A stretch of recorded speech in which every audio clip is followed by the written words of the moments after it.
Pastor Jentezen Franklin. Do you ever catch yourself wishing for a wrinkle-free, worry-free life? We all do. But let's be honest, have you ever met anyone with a wrinkle-free, worry-free life? It's pretty much a law of nature that no one makes it through life without taking some punches. No one makes it to the finish line without making some bad decisions.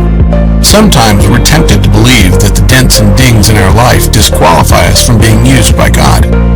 Well, you might be surprised to learn that God can do some of His best work through our hurts and brokenness. It's the kind of beautiful, redemptive work only He can do. 1 Kings chapter 20, I'll begin with verse 35. Now a certain man of the sons of the prophets said to his neighbor, by the word of the Lord, in other words, God told him, say, strike me, please. And the man refused to strike him.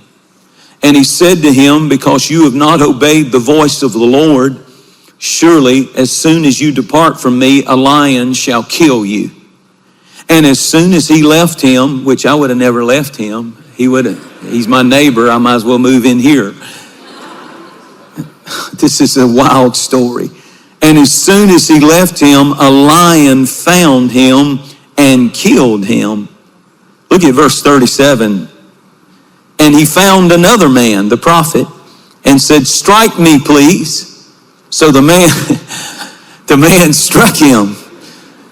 And notice the wording. The man struck him and inflicted a wound. Then the prophet departed and waited for the king by the road and disguised himself with a bandage over his eyes. I'd like to read one more verse in the last verse of that chapter, verse 43. So the king of Israel went to his house sullen or heavy and displeased and came to Samaria. One translation said, heavy under conviction. I love that. So I want to talk to you today about something, and I'll give you the title in a few minutes. But this is one of those wild stories in the Old Testament that has not much of any lead up to it. It almost seems random, strange, in the middle of everything. And God doesn't explain it. He leaves it up to people to come up with a message out of it. To me, it's strange because you have things you don't understand about this text. Why is a prophet standing there saying to a man with a sword, because it was a serious wound that he inflicted on him, required bandages and help, and he said, strike me. I mean, God told him to go tell a soldier or somebody with a sword to strike him. And the Bible said, that the man looked at him like you would look. What if somebody came up and said, hit me, hit me? I remember when Mom used to whip me and Dad used to whip me, they would say a little line every once in a while that I thought was cruel and unusual punishment. Because they would say something like, you asked for it. Y'all remember those words? And I would always come back quick. I'm asking you to forgive me. I'm asking you to not do this. And they said, no, when you didn't do what I told you to do, you asked for this. So now you're going to get it. And it's almost like this, well, it's not an almost. This prophet is standing there saying, strike me, hit me. Thus saith the Lord, hit me with your sword, hit me hard, cut me.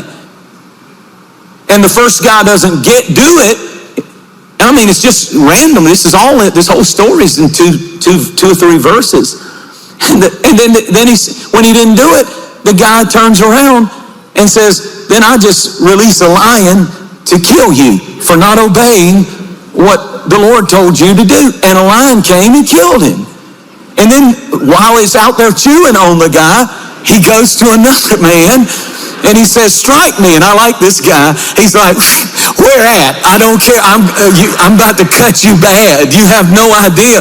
Because I believe he was thinking, I know what happened to the last guy who was told to do this. So you're about to get hit. And it's really amazing. teaches you a couple of things. When you see things in the Bible and in life, there are always lessons to be learned in things you don't understand. In life, you're going to have things that hit that you will not understand, and in the Bible, there are things that seem random that you don't understand. The first thing that I want you to understand about the story is that the prophet found another man real quick. If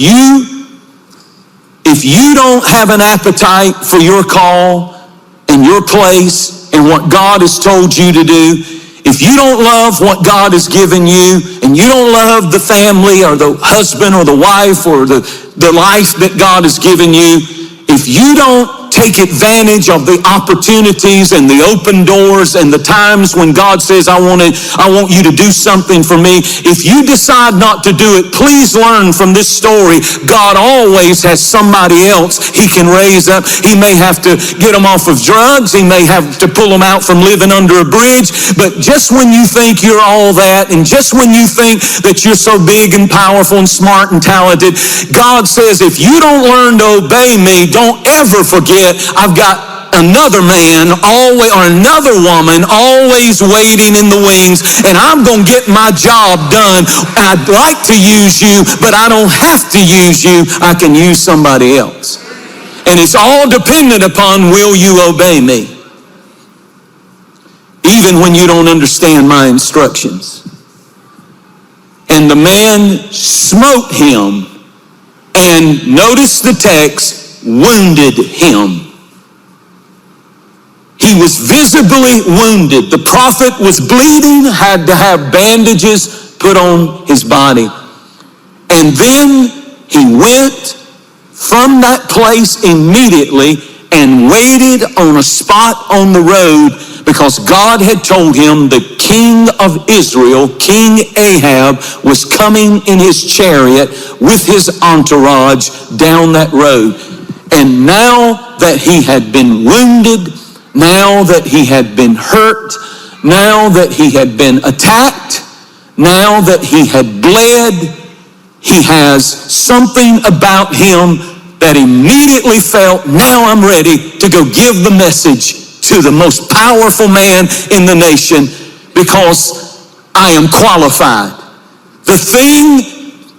He asked for it, and then he knew he had a message from God, but he wasn't qualified to give it until he had been wounded, until he had been hurt, until he had gone through some suffering and some pain, some tears and some bleeding and some hurting.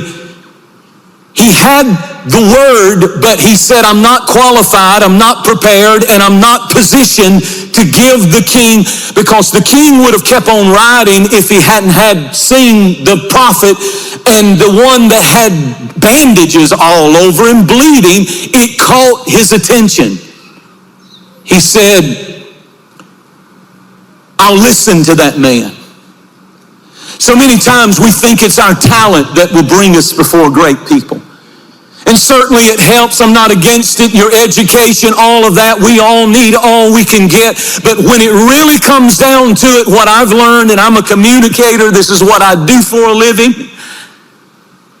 The sermons that reach people the most and touch people the most are not ones that just are up here that are Bible, spitting out facts of the Bible, and all of that's important. But it's really when in times that I've gone through woundings and hurts and cuts and attacks myself, that I begin to have this authority. There's a weightiness that comes when somebody's been through something. We want a perfect life. We want no wounds, no hurts, beautiful families, no issues to ever hit our lives. And when it does come, we soak, we sour, we fail to understand that this prophet said, God, if that's what it takes, the wounds and the hurts for me to help somebody else and them listen to me because of what I've been through. God uses, here's my title, God uses life's bruises. God uses life's wounds. Your wounds carry a message in them that men and women in a hurting world who are hurting, I don't care how hard they are, I don't care how wicked they are, I don't care how drunk they are, I don't care how high they are, I don't care how many lovers they have, when they encounter someone who's speaking a word from the Lord and that someone has been qualified by their own wounds and their own failures and their own heart broken and their own bleeding in some area of their life, there's something about that, the foolishness of preaching. And he needs wounded, hurt, bruised people to bring that message. You say, well, I have a valid excuse to not be a good dad because I never had one.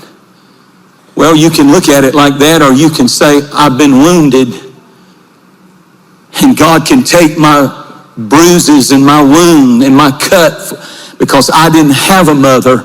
Doesn't mean I'm going to pass generational curses to my children to be the same way and to abandon their family. But God can actually use what they meant for my evil, Joseph said concerning his own family.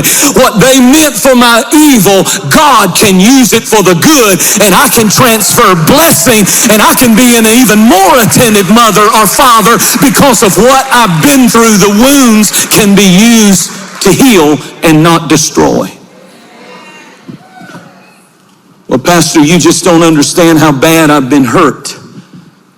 No, you don't understand now that you have been hurt, now that you have been attacked, now that you have been wounded, you can be highly effective in leadership. The very thing we think disqualifies us from leadership. See, we think leaders have to be perfect. Their lives have to be perfect. Somebody that I listen to needs to have it all together. When in reality, sometimes you need to get around some people who have been wounded and hurt and made it through. Some things you go through, and it'll never be the same again.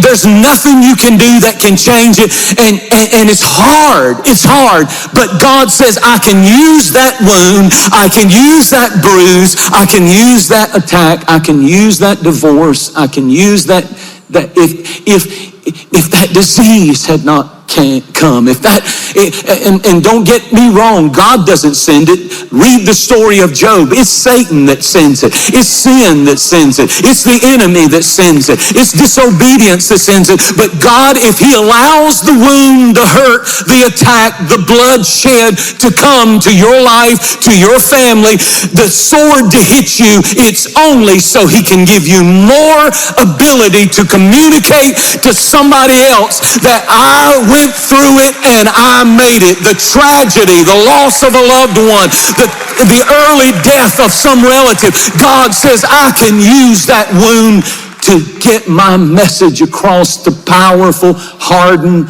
people who nobody else can reach but the wounded.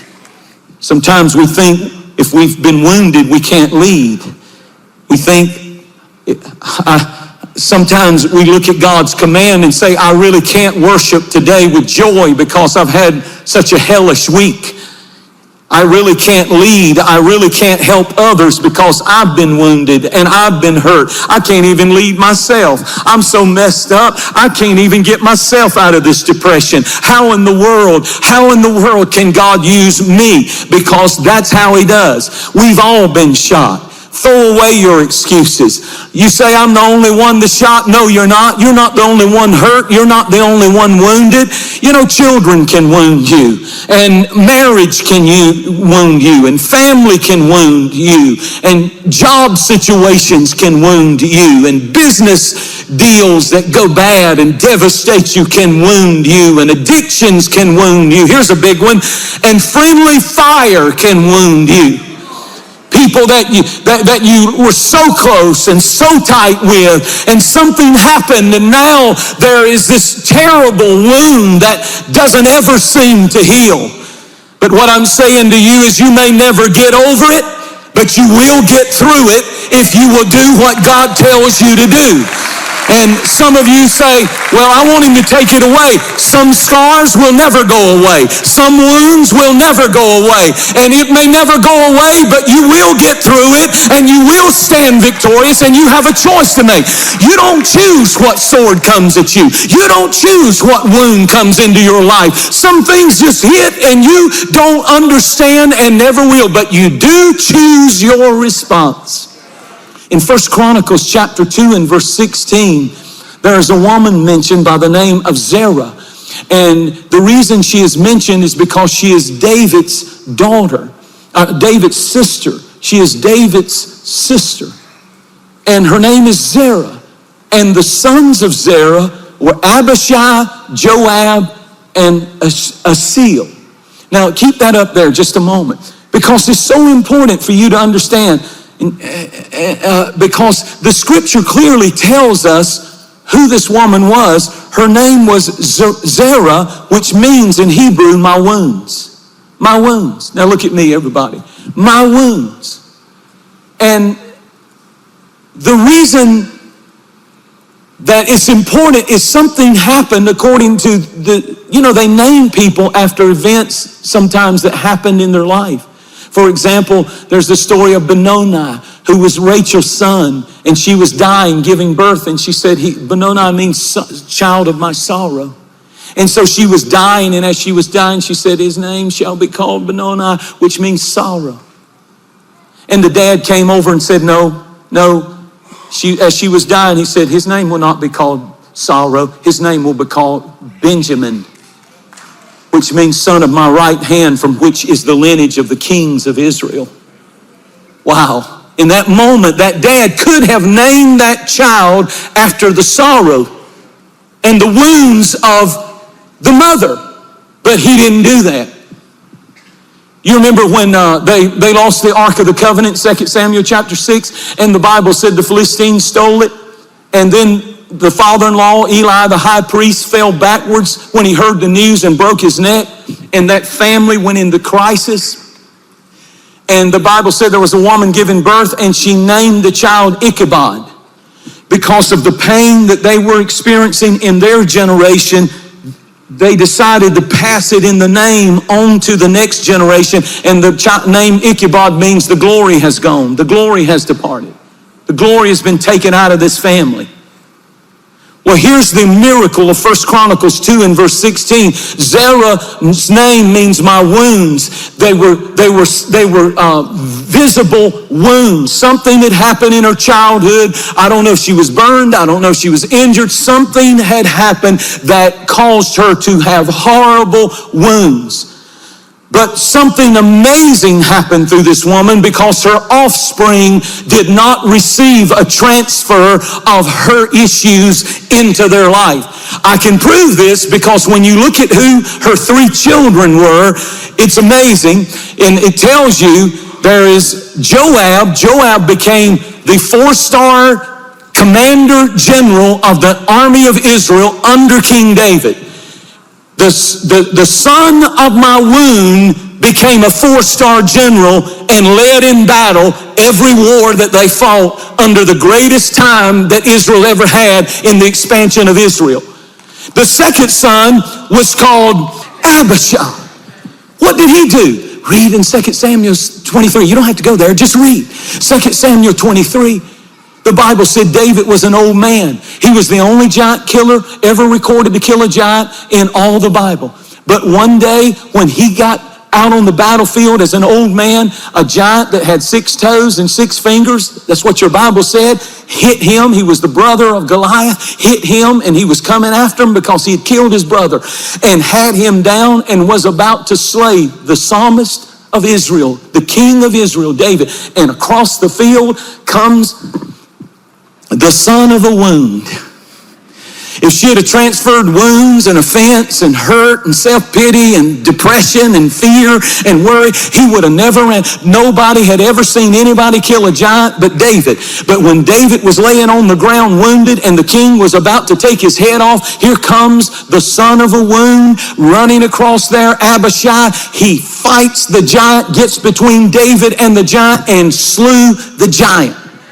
And then there's this third fella, and his name is Ashiel. And you know what his name means? And you know what it says of him in the scripture? It said that he was the fastest runner in all of Israel. He could run faster than anybody. He was the fastest in his field. So here's a woman that has wounds. Her name means my wounds. She's carried them all her life, but instead of letting her wound produce bitterness and pain and depression and addiction and curses and bondage and low self-esteem and no belief in themselves or confidence in themselves, she raised 3 champions in one household with her wounds. One became a 4-star general, one became a giant slayer, and another one became the fastest in his field.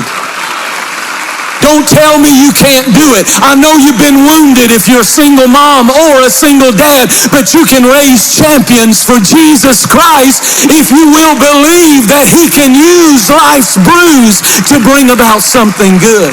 My question to you is, what will your wounds produce? Will they produce bitterness? Will they produce unbelief? Will they produce addiction? Will they produce rebellion and excuses and resentment? This is what the Apostle Paul said. He had it all. He had intellect. He had education. He was gifted. He was an intellectual. And he said, yet I don't glory in any of that. But he said, I glory in my infirmities, my wounds. He was beaten with rods. He was stoned. He was beaten with a cat of 9 tails.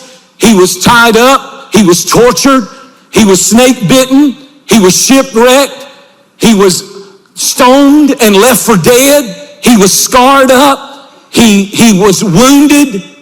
And yet, when he said, God, I wish you would take all this pain away, God said, I'm not ever going to take it away. You'll never get over it, but you will get through it.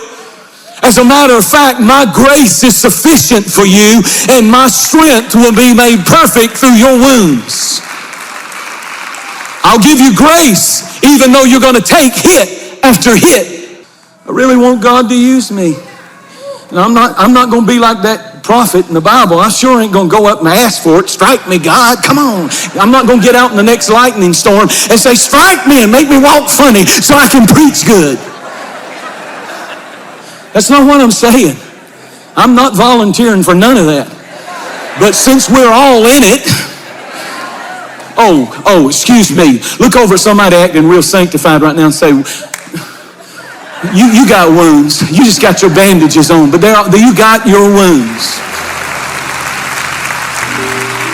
Would you just raise your hand and say, God, here's my wounds, here's my hurts, here's my blood, here's my sweat, here's my tears, here's my turning and tossing, here's my worry, here's my fear, here's my depression, here's my wounds, here's my hurt, here's my bruise. Would you use it? Kingdom Connection is a soul-winning ministry that is reaching the world through broadcasting, expanding into new church campuses, and global acts of compassion. By using the technology of today to fulfill the Great Commission, we are able to connect with countless people and reach hundreds of thousands of lives. Our broadcast connects with people like you all around the world with messages that speak to them. Our ministry exists to help build a connection for strengthening your faith and living out your God-given purpose. And our missions and relief work help connect you to desperate situations, showing the love of Christ through global acts of compassion. We feel the time is right and God is leading us to grow, and that only happens when you partner with us through Connection Partnership. With as little as $1 a day, you'll be helping us reach further than we've ever been before. To become a part of this ministry and enjoy exclusive partner benefits, visit us online at jentezenfranklin.org. Hope starts with you. Together, we can do something incredible for the kingdom of God. Your support helps us preach the gospel to over 200 nations around the globe, produce inspirational resources, and continue support for outreach projects. All donations received through a campaign are subject to redirection at the discretion of the organization.